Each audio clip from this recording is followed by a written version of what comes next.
अस्सलाम वालेकुम my YouTube family, welcome back to save vlog by Sabi Jafri. कैसे हैं आप सब लोग? उम्मीद करते हैं आप सब ठीक ठाक होंगे। मैं भी यहाँ बहुत ठीक ठाक हूँ और आज एक बार फिर नए ब्लॉग के साथ हाजिर हूँ।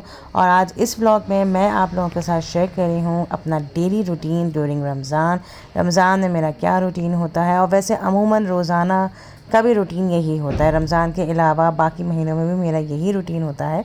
तो बहरहाल यहाँ पे मैं जब स्कूल से आई हूँ तकरीबन 11:30 बजे, क्योंकि ये जुम्मे का दिन है। और 11:30 बजे के बाद साथ ही साथ मेरी मेड्स भी आ जाती हैं। तो सबसे पहले होती है घर की सफाइयाँ, बेड्स बनने। और ऑब्वियसली बेड्स मैं बाद में बनाती हूँ। जब मैं स्कूल के लिए निकलती हूँ मैं उस वक्त बेड नहीं बनाती, क्योंकि टाइम भी नहीं होता और जल्दी जल्दी में निकलना होता है। तो इस वजह से मैं बेड्स जो हैं वो आने के बाद बनाती हूँ, जिस तरह आप लोग देख रहे हैं। और उसके बाद सफाइयाँ शुरू हो जाती हैं। अच्छा, मेरे पास माशाल्लाह से 2 मेड्स हैं। घर की अलग है, घर की सफाइयों के लिए अलग है, और किचन की अलग है। तो दोनों साथ ही साथ आ जाती हैं या कभी कभार आगे पीछे भी होती हैं। अलग अलग शुक्र है पाकिस्तान में ये बहुत एक नेमत मैं कह दूँ, एक बहुत अच्छी चीज़ है कि यहाँ पे मेड्स आ जाती हैं, वरना बाहर के ममालिक में मेड्स नहीं होती हैं, तो ये सारे काम खुद करने पड़ते हैं। तो बहरहाल जब मैं स्कूल से आती हूँ, मेड्स आती हैं तो सबसे पहले वो घर को समेटती हैं। जिस तरह कि आप लोगों ने देखा कि बेड बनना और लाउंज में जितनी भी बिखरा हुआ चीज़ें होती हैं वो समेटती हैं। और उसके बाद कहीं जाके फिर झाड़ू होती है और फिर पोछा होता है और साथ साथ डस्टिंग हो जाती है। तो इस तरह घर मेरा नीट एंड क्लीन हो जाता है। और फिर बाद में जो किचन वाली मेड है वो भी आती है, वो भी फिर किचन को जो है वो साफ़ सुथरा करके चली जाती है। तो जब मेरा ये सारा घर सिमट जाता है और किचन भी साफ़ सुथरा होता है, उसके बाद मैं जाती हूँ किचन के अंदर। अच्छा, मैं सोच लेती हूँ कि मैं क्या बनाना है, क्योंकि ये काफ़ी मुश्किल चीज़ होती है हर वर्किंग वुमेन भी हो या हाउसवाइफ भी हो कि ये आज क्या बनना है। और फिर रमज़ानों में तो 2 दफ़ा सोचना होता है कि इफ्तार में क्या बनना है और खाने में क्या बनना है। तो मैं जब सोच लेती हूँ तो उसकी थोड़ी बहुत तैयारियाँ शुरू मैं कर देती हूँ। तकरीबन जब मेड्स चली जाती हैं घर को साफ़ करके, तो मैं सबसे पहले किचन के अंदर यानी साफ़ सुथरे किचन के अंदर घुस के मैं सबसे पहले काम कर रही होती हूँ। तो मैंने यहाँ पे सोचा कि चलो आज आलू और प्याज के पकौड़े बनाए जाएं। वैसे तो हमारे अमूमन आलू के प्याज रोज़ाना बनते हैं, लेकिन आज मैंने सोचा कि आज डिफरेंट स्टाइल के आलू प्याज के पकौड़े बनाए जाएं। ये वाली रेसिपी बहुत आसान है, सबके घर बनती होगी, लेकिन मैं बेसन के अंदर एक अदद और चीज़ डालती हूँ, वो मैं आपको बाद में बताऊँगी। खैर, फिर बहरहाल बच्चे फिर आ जाते हैं स्कूल से। बच्चे फिर नमाज़ और कुरान पढ़ के फिर अपनी पढ़ाई स्टार्ट कर देते हैं, क्योंकि बच्चे भी आजकल रोज़ा रख रहे हैं माशाल्लाह से। तो इसलिए इनका टाइम जो स्पेंड होता है वो इसी में हो जाता है कि नमाज़ पढ़ते हैं, फिर कुरान पढ़ते हैं, और फिर साथ साथ मैं कह देती हूँ कि होमवर्क भी कर लें। तो उस वक्त भी मैं थोड़ा बहुत देखती हूँ और फिर किचन में दोबारा आना जाना शुरू हो जाता है। क्योंकि दिन भर यही होता है कि किचन में कभी कभार होता है, या फिर कभी आपने नमाज़ पढ़ ली, कुरान पढ़ लिया, फिर उसके बाद दोबारा किचन में आप रेस्ट नहीं ले पाते हैं ड्यूरिंग रमज़ान। यानी मैं ये समझती हूँ कि ड्यूरिंग रमज़ान एक औरत के लिए पूरा वक्त, आधा वक्त जो है वो किचन में ही गुजरता है। और वर्किंग वूमेन का भी तो पूरा वक्त, यानी सुबह वो ऑफिस जा रही होती है या स्कूल जा रही होती है, अगर टीचर है जैसे कि मैं, और फिर उसके बाद घर, और घर के बाद किचन और बच्चे, फिर अफ्तार के बाद कहीं जाके मुझे रेस्ट मिलता है। तो बहरहाल यहाँ पे मैं बना रही थी, बेसन को मैं घोल रही थी। अच्छा, मैंने आपको कहा था कि मैं इस दफ़ा आपको बताऊँगी कि मैं किस स्टाइल से बेसन घोलती हूँ। नमक, मिर्च, सोडा और ज़ीरा, ये मैं साथ साथ, इसके साथ साथ मैं डालती हूँ कॉर्नफ्लावर। कॉर्नफ्लावर से जो है पकौड़ों में ना क्रिस्पी आ जाती है, तो बहुत मज़े के लगते हैं। और साथ साथ खाना भी मैंने चढ़ा दिया था। और फिर जब मेरा किचन का कम से कम आधा काम हो जाता है, उसके बाद फिर मेरे पास अच्छा खासा टाइम होता है, तो मैं उसमें अपनी नमाज़ और कुरान पढ़ के फ़ारिग हो जाती हूँ। और फिर मैं दोबारा तकरीबन 5 साढ़े 5 तक मैं दोबारा किचन में आ जाती हूँ। और फिर मेन कोर्स जो होता है वो मैं बनाती हूँ अफ्तार में।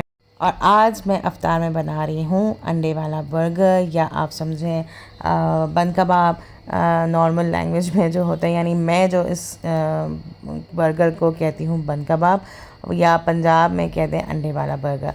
तो यहाँ पे सबसे पहले जो मैंने लिया है वो मैंने लिए हैं अंडे को मैंने अच्छी तरह फेंट लिया है अपनी ब्लेंडर में, जिस तरह आप लोगों ने देखा, सिर्फ नमक मिर्च डाल के। इसके अलावा मैंने कुछ नहीं डाला। शामी मेरे पास पहले से बने हुए थे और उतने ही फ्रीज़ थे जितने मुझे बनाने थे। मुझे 6 बनाने थे, तो उतने ही मेरे पास फ्रीज़ थे। तो यहाँ पे सबसे पहले मैंने शामी को थोड़ा सा डीफ्रॉस्ट करने के लिए माइक्रोवेव के अंदर 1 मिनट के लिए मैंने रखा था डीफ्रॉस्ट करने के लिए, और उसके बाद जो ऑमलेट मैंने फेंटा था अपनी ब्लेंडर मशीन में वो रखा और उसी के ऊपर मैंने शामी रख दिया। अच्छा, शामी जो है ऑब्वियसली सारी चीज़ें बॉयल्ड हैं, इसमें आप ये नहीं कह सकते कि कोई कच्चा रह जाएगा। हाँ, थोड़ा सा नरम कर लिया था मैंने, और फिर ऑमलेट डाल के फिर उसी के ऊपर मैंने शामी रख दिया था और इस तरीके से मैंने फ्राई कर लिया था। थोड़ा सा ट्रिकी है इस तरह फ्राई करना, लेकिन हो जाता है और मुझे तो लिटरली मज़ा आया था इस तरह कुकिंग करते हुए, तो अच्छा लगा था मुझे इस तरह के। आप ये भी कह सकते हैं कि आप शामी कबाब को उस अंडे के अंदर कोट लगा लें, यानी अंडे को अच्छी तरह रैप अप कर दें शामी कबाब से और फिर आप तल लें। लेकिन इस तरह करने में मुझे अच्छा लग रहा था और बिल्कुल देसी बंद कबाब बनाने का वो आ रही थी, फीलिंग आ रही थी, तो इसलिए इस तरह मैंने जो है शामी को ऑमलेट के अंदर अच्छी तरह कवर किया और फिर उसके बाद मैंने इसको अच्छी तरह शैलो फ्राई कर लिया।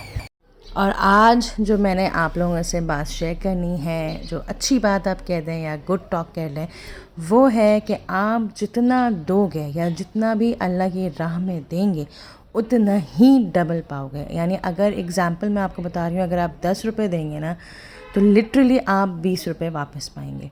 ये मेरा आजमूदा अमल है और ऑब्वियसली बहुत सारे लोग करते होंगे, मैं ये नहीं कह रही कि नहीं करते होंगे, लेकिन मैंने कहा कि एक अच्छी बात है मेरे ज़रिए किसी को अगर नहीं मालूम है तो उनको भी पता चल जाए।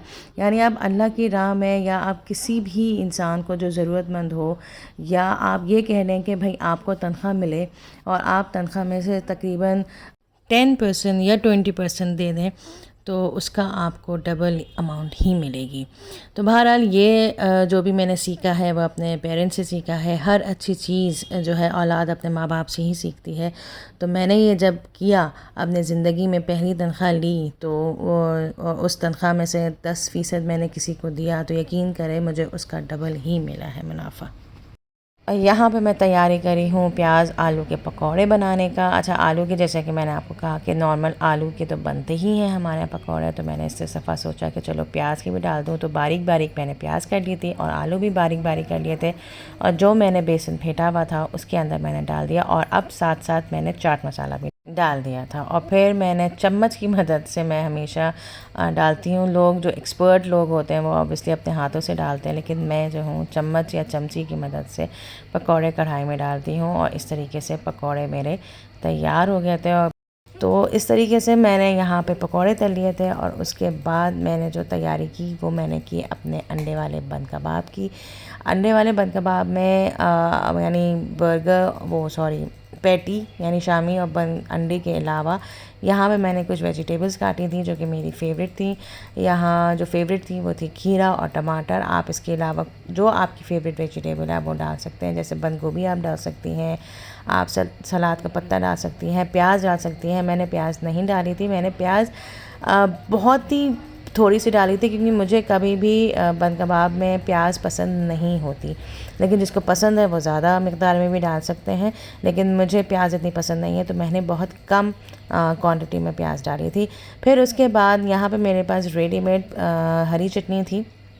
हरी चटनी मैंने नहीं बनाई क्योंकि मुझसे हरी चटनी कभी भी सही तरह नहीं बनती है, तो मैंने यहाँ पे रेडीमेड हरी चटनी ले ली थी, उसको मैंने स्प्रेड करके अच्छी तरह कर लिया था। उसके बाद जो मैंने फ्राई किए थे बंद कबाब यानी शामी और अंडे, वो मैंने रख दिए थे, और उसके बाद मैंने केचप के साथ और मायो के साथ लेयर लगा दी थी। अगर आप चाहें, मायो जो है वो ऑप्शनल है, आपकी मर्ज़ी है, लेकिन मुझे बहुत ज़्यादा पसंद है मायो, तो इसलिए मैंने मायो की भी एक लेयर लगा दी थी। और उसके बाद मैंने इसके ऊपर रख दिया था सब्ज़ियाँ वही मैंने जैसे कहा कि आपको जो जो पसंद है आप वो रख दें। और सब इस तरह बच्चे भी सब्ज़ियाँ खा लेते हैं, जो बच्चे सब्ज़ियाँ नहीं खाते, तो इस फॉर्म में अगर हो तो बहुत सी ऐसी रेसिपीज़ हैं जो इस फॉर्म में बच्चे सब्ज़ियाँ खा सकते हैं।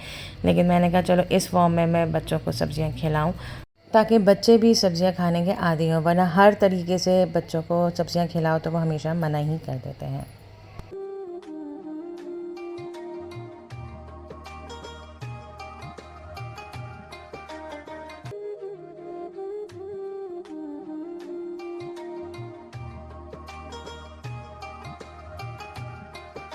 तो इस तरीके से मेरे बंद कबाब तैयार हो गए थे और लिटरली जब मैं बना रही थी तो ऐसा मुंह में पानी आ रहा था और रोज़ा खोलने में सिर्फ और सिर्फ 10 से 15 मिनट रह गए थे। तो बहरहाल इस तरीके के बाद मैंने थोड़ा सा और ढाबे वाले बंद कबाब का लुक देने के लिए बंद कबाब्स को शैलो फ्राई कर लिया और यकीन करें लिटरली ऐसे ही लग रहा था कि अभी अभी कहीं बाहर से ये बंद कबाब आए और बच्चों को तो इतने पसंद आ रहे थे कि मामा लिटरली ये वही है कि अगर आप इसको अच्छी तरीके से अखबार में लपेट लें तो वही बंद कबाब ये होंगे। तो और इस तरीके से खुशी होती है कि आप इस तरीके से प्योर हेल्दी आप दे सकते हैं बच्चों को विदाउट एनी पोल्यूशन के, यानी बाहर के किस तरह होते हैं, किस तेल में फ्राई होते हैं, आपको कुछ नहीं पता होता। तो बहरहाल ये थी मेरी इफ्तारी, बंद कबाब, fruit chaat and crispy pakoras.